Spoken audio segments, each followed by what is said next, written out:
पिछले पार्ट में हमने देखा इब्राहिम अलैहिस्सलाम का बादशाह को इस्लाम की दावत और आपको सजा के लिए तैयार की हुई आग का ठंडा हो जाना। आइए इस वीडियो में इब्राहिम अलैहिस्सलाम की हिजरत, हाजरा अलैहिस्सलाम की मुख्तसर सीरत और परिंदों के जिंदा होने वाले इबरतनाक वाक़ये पर गौर करते हैं। किल्दानीन की ओर हिजरत। बहरहाल हजरत इब्राहिम अलैहिस्सलाम अपने बाप आजर और कौम से जुदा होकर फरात के पश्चिमी किनारे के करीब एक बस्ती में चले गए, जो आज किल्दानीन के नाम से मशहूर है। यहाँ कुछ दिनों क़याम किया और हजरत लूत अलैहिस्सलाम और हजरत सारा दोनों सफर में साथ रहे।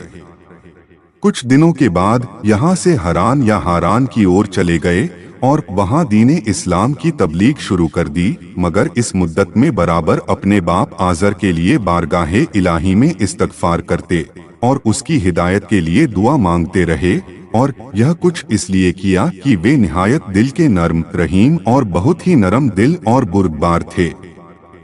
इसलिए आजर की ओर से हर किस्म की अदावत के मुजाहरों के बावजूद उन्होंने आजर से यह वायदा किया था कि अगरचे मैं तुझसे जुदा हो रहा हूँ और अफसोस कि तूने अल्लाह की रुश्द व हिदायत पर तवज्जो न की, फिर भी मैं बराबर तेरे हक में अल्लाह से मगफिरत की दुआ करता रहूँगा।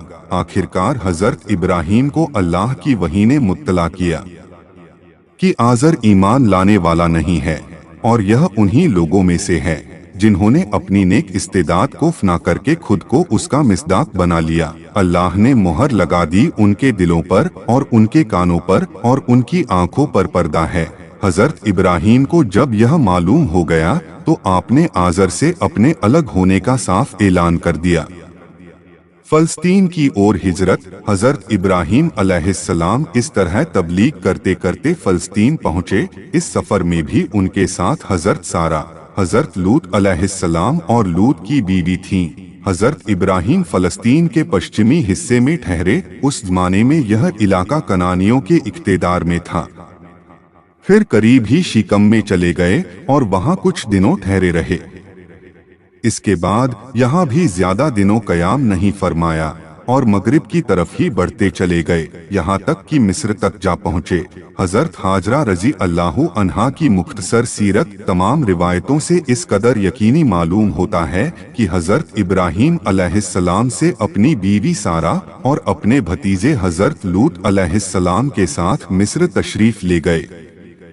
यह वह ज़माना है जबकि मिस्र की हुकूमत ऐसे खानदान के हाथ में थी जो सामी नौम से ताल्लुक रखता था और इस तरह हजरत इब्राहिम से नस्बी सिलसिले में वाबस्ता था। यहाँ पहुंचकर इब्राहिम और मिस्र के फिरौन के दरमियान जरूर कोई ऐसा वाक़या पेश आया जिससे उसको यकीन हो गया कि इब्राहिम और उसका खानदान खुदा का बुर्गजीदा खानदान है।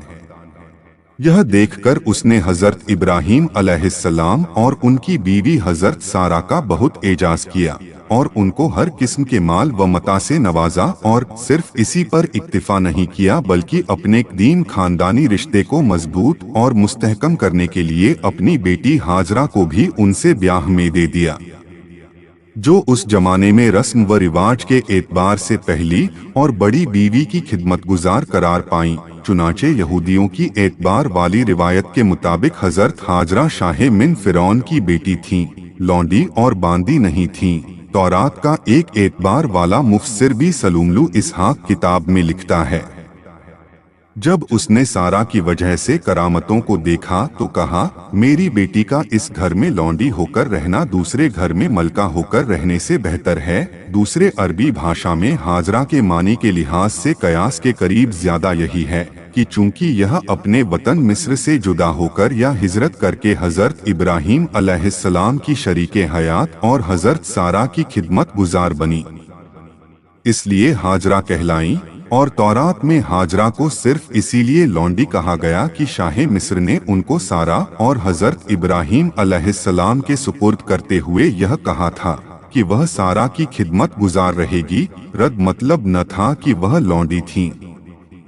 परिंदों का जिंदा होने वाला इबरतनाक वाक़या। हजरत इब्राहिम अलैहिस्सलाम की जिंदगी के कुछ वाक़ये उनके बेटों हजरत इस्माईल और हजरत इसहाक से जुड़े हुए हैं। मुनासिब समझा गया कि इन वाक़ियों को उन दोनों नबियों के हालात में ही बयान किया जाए। यही हाल उन वाक़ियों का है जिनका ताल्लुक उनके भतीजे हजरत लूत अलैहिस्सलाम से है। अलबत्ता मरने के बाद की जिंदगी से मुताल्लिक वाक़िया यहाँ बयान किया जाता है।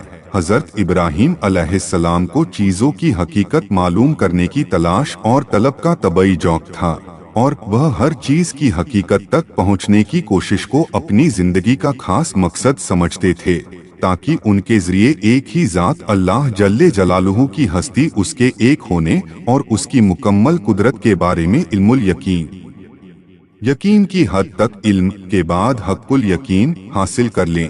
इसलिए हजरत इब्राहीम अलैहिस्सलाम ने हयात बादल ममात यानी मर जाने के बाद जी उठने से मुताल्लिक अल्लाह ताला से यह सवाल किया कि वह किस तरह ऐसा करेगा। अल्लाह ताला ने इब्राहीम से फरमाया, ए इब्राहीम, क्या तुम इस मसले पर यकीन और ईमान नहीं रखते? इब्राहीम अलैहिस्सलाम ने फौरन जवाब दिया, क्यों नहीं, मैं बिना किसी शक के इस पर ईमान रखता हूँ, लेकिन मेरा यह सवाल ईमान व यकीन के खिलाफ इसलिए नहीं है कि मैं इल्मुल यकीन के साथ साथ ऐनुल यकीन और हक़्क़ुल यकीन हूँ। अगर किसी मसले के बारे में दलील व बुरहान के जरिए ऐसा इल्म हासिल हो जाए कि शक व शुबहा जाता रहे, तो इस कैफियत को इल्मुल यकीन कहा जाता है। और इसका दूसरा दर्जा यह है कि इस इल्म के मुशाहदों और महसूसात से भी तौसीक हो जाए, तो उसको ऐनुल यकीन कहा जाता है। इसके बाद तीसरा और आखिरी दर्जा हल्कुल यकीन का है। यह वह कैफियत है जब इस मसले से मुताल्लिक तमाम हकीकतें वाज़ेह हो जाती हैं और आगे जुस्तजू की ख्वाहिश बाकी नहीं रहती। इब्राहीम अलैहिस्सलाम ने कहा, मेरी तमन्ना यह है कि तू मुझको आंखों से मुशाहदा करा दे कि मौत के बाद की जिंदगी की क्या शक्ल होगी। तब अल्लाह ताला ने फरमाया कि अच्छा, अगर तुमको उसके मुशाहद की तलब है तो कुछ परिंदे लो और उनके टुकड़े टुकड़े करके सामने वाले पहाड़ पर डाल दो और फिर फासले पर खड़े होकर उनको पुकारो। हजरत इब्राहीम ने ऐसा ही किया। जब इब्राहीम अलैहिस्सलाम ने उनको आवाज दी तो उन सब के टुकड़े अलग अलग होकर फौरन अपनी अपनी शक्ल पर आ गए और जिंदा होकर हजरत इब्राहीम अलैहिस्सलाम के पास उड़ते हुए चले आए। यह वाक़िया सूरह बकरह की आयत 260 में बयान हुआ है।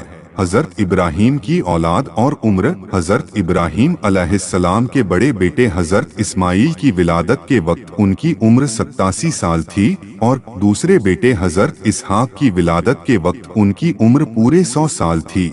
हजरत इब्राहीम अलैहिस्सलाम ने हजरत सारा और हजरत हाजरा के अलावा एक और शादी की, जिनसे उनके यहाँ 6 बेटे हुए। उनकी नस्ल अपनी माँ के नाम पर बनी कतूरा कहलाई। हजरत इब्राहीम की कुल उम्र 175 साल हुई। वह हबरून यरूशलेम के करीब एक जगह में दफन किए गए हैं। इंशा अल्लाह अगले वीडियो में हम हजरत इस्माइल अलैहिस्सलाम का जिक्र करेंगे।